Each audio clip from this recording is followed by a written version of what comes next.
Di bulan Ramadan, saat kita belajar menahan lapar, sampah makanan meningkat hingga 20%. Ketika sebagian dunia masih kelaparan, banyak makanan justru berakhir di tempat sampah. Inilah paradoks Ramadan yang penting untuk kita pecahkan. Bagaimana selengkapnya? Inilah Inspira Insight dari data menjadi cerita. Ramadan adalah bulan pengendalian diri. Selama sebulan penuh, umat muslim belajar menahan lapar, menahan haus, dan menahan dorongan untuk berlebihan. Ia bukan sekedar ritual fisik, tetapi latihan ruhani tentang merasa cukup dan empati. Namun sayangnya, di bulan inilah muncul ironi yang nampak jelas. Konsumsi makanan meningkat, belanja pangan melonjak, dan sisa makanan ikut bertambah. Menjelang berbuka, meja makan sering lebih penuh dari hari biasa. Pasar takjil ramai, restoran penuh reservasi, acara buka bersama berlangsung hampir setiap petang hingga malam. Banyak makanan disiapkan dengan niat baik, tetapi tidak semuanya dimakan. Sebagian berakhir di tempat sampah.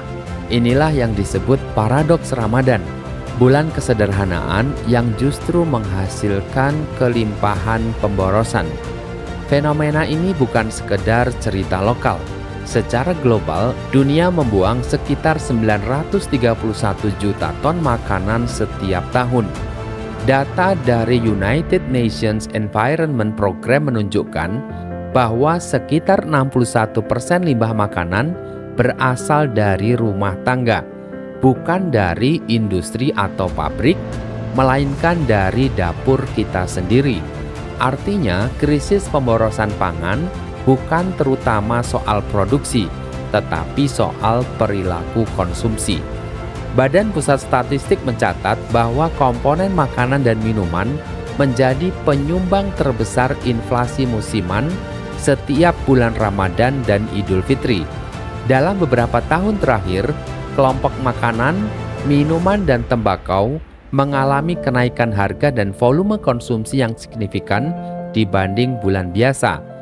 Menurut laporan BPS, pengeluaran rumah tangga untuk makanan selama Ramadan hingga Lebaran umumnya meningkat sekitar 10 hingga 20% dibanding bulan normal, terutama pada komoditas daging, beras, minyak goreng, gula, dan makanan siap saji. Data terbaru menunjukkan bahwa lonjakan konsumsi selama Ramadan berdampak langsung pada peningkatan sampah makanan di berbagai kota di Indonesia. Berdasarkan Sistem Informasi Pengelolaan Sampah Nasional atau SIPSN tahun 2024, volume sampah makanan meningkat sekitar 20% selama Ramadan dan menyumbang hampir 40% dari total timbulan sampah nasional.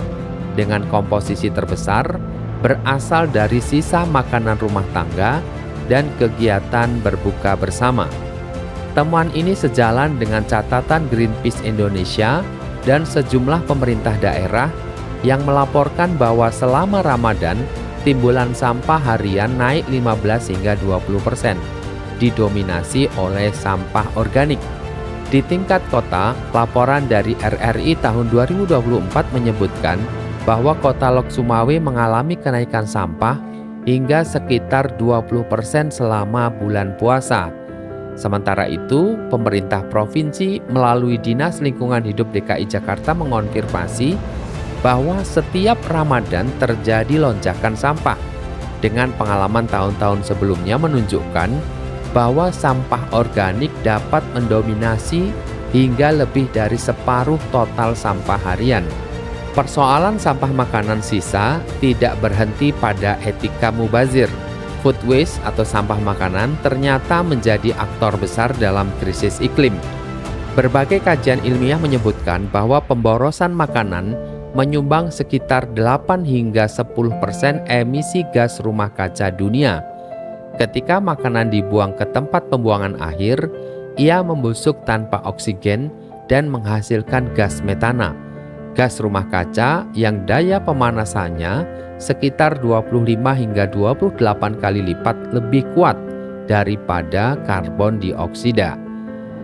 Jika food waste diperlakukan sebagai sebuah negara, maka ia akan menjadi penghasil emisi terbesar ketiga di dunia setelah Cina dan Amerika Serikat.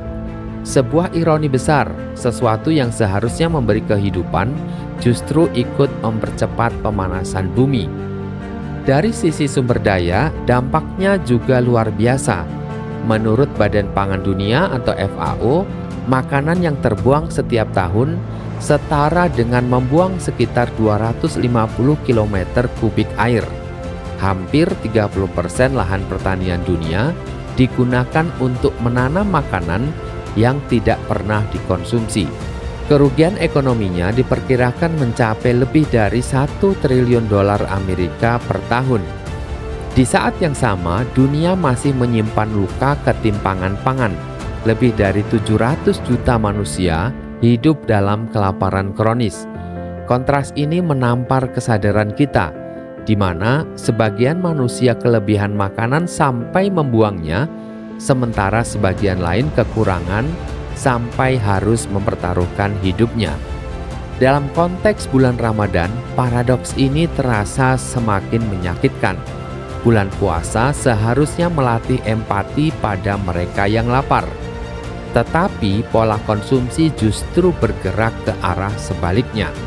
Psikologi lapar membuat manusia cenderung membeli dan mengambil makanan lebih banyak dari yang dibutuhkan. Ada rasa takut kekurangan setelah seharian berpuasa.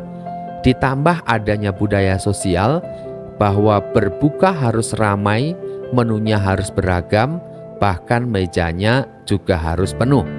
Tradisi acara buka puasa bersama juga sering dipersepsikan sebagai simbol keberkahan dan kemurahan hati.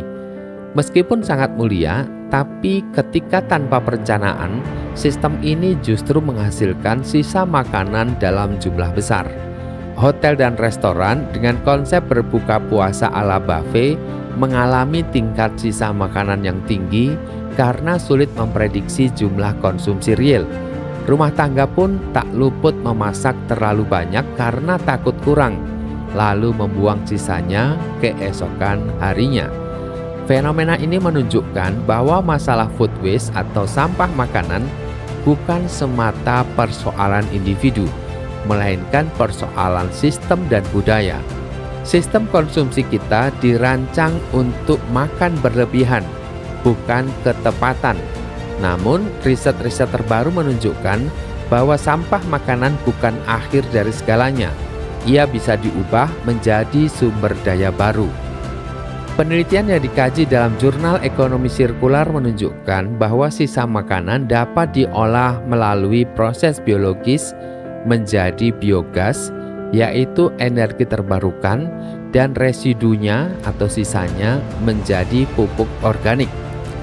Kajian lain membuktikan bahwa limbah makanan dapat dimanfaatkan sebagai pakan ternak berprotein tinggi melalui teknologi seperti budidaya larva serangga. Bahkan sebagian penelitian menunjukkan bahwa pengolahan limbah pangan secara terstruktur mampu menunjukkan emisi metana secara signifikan dibandingkan jika dibuang ke landfill atau tempat pembuangan sampah akhir seperti biasa. Dengan kata lain, food waste atau sampah makanan bisa dipindahkan dari kategori masalah menjadi bioresources. Namun, solusi tidak bisa hanya mengandalkan teknologi. Pencegahan tetap menjadi langkah paling penting, karena mayoritas sampah makanan berasal dari rumah tangga. Maka perubahan perilaku individu menjadi kunci.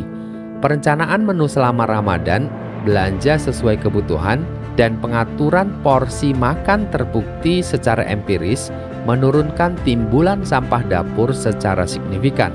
Mengurangi di hulu jauh lebih efektif daripada mengelola di hilir. Langkah kedua adalah redistribusi. Makanan yang masih layak makan seharusnya tidak berakhir di tempat sampah. Di beberapa negara, kebijakan ini sudah menjadi sistem nasional. Di Prancis misalnya, sejak tahun 2016, supermarket besar diwajibkan menyumbangkan makanan layak konsumsi kepada lembaga sosial daripada membuangnya. Kebijakan ini lahir dari kesadaran bahwa surplus bukan limbah, melainkan potensi solidaritas. Dalam konteks Ramadan, masjid, komunitas, dan acara buka bersama bisa menjadi simpul redistribusi pangan. Makanan berlebih bisa disalurkan kepada fakir miskin, korban bencana, atau pengungsi konflik. Di saat saudara kita di Palestina masih menghadapi krisis pangan akibat konflik, dan banyak keluarga di berbagai wilayah Indonesia masih hidup di tenda pasca bencana, pemborosan makanan menjadi kontras yang menyayat nurani. Lapisan ketiga adalah pengolahan. Sisa makanan yang tidak bisa dimakan lagi dapat dikomposkan, diolah menjadi energi atau menjadi pakan ternak. Negara-negara tertentu telah membuktikan bahwa sistem ini bisa berjalan secara nasional. Kita bisa belajar dari Korea Selatan yang berhasil mendaur ulang hampir 95% limbah makanannya melalui kewajiban pemilahan sampah, sistem bayar sesuai volume, dan teknologi pengolahan menjadi pakan ternak dan kompos. Di kawasan Skandinavia, Swedia mengembangkan sistem waste to energy yang mampu mengubah limbah kota menjadi listrik dan pemanas rumah tangga. Bahkan sampai mengimpor sampah dari negara lain untuk menjaga pembangkit tetap berjalan. Sementara itu di Singapura, sisa makanan tidak langsung dianggap sampah. Pemerintah mendorong warganya untuk memilah dan mengolahnya kembali menjadi pupuk dan energi, sehingga yang dibuang ke tempat pembuangan akhir semakin sedikit.